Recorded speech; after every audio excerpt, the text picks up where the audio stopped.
L'Akragas Volley vince all'esordio in Serie B2. Le acragantine hanno battuto alla Pala Nicosia di Agrigento la neopromossa Barcellona Pozzo di Gotto per 3-1. La gara è stata bella ed avvincente. Il tecnico Tani Frinzi Russo non può schierare Sallino e Magherini infortunate.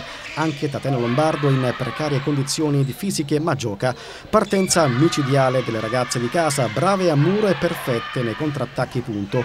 Il primo set scivola via senza particolari emozioni. L'Akragas Volley chiude 25-12. Il sestetto agrigentino rimane concentrato e determinato anche nel secondo set. Il Barcellona Pozzo di Gotto lotta su ogni pallone ma deve arrendersi alle bordate di Basciano e Lombardo. Il secondo set termina 25-16.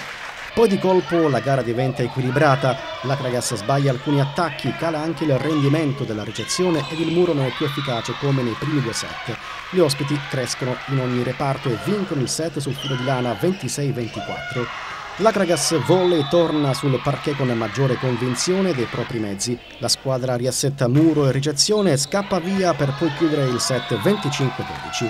Finisce in gloria dunque per le agrigentine che conquistano l'intera posta in palio. 3 punti fondamentali per iniziare il campionato nel migliore dei modi.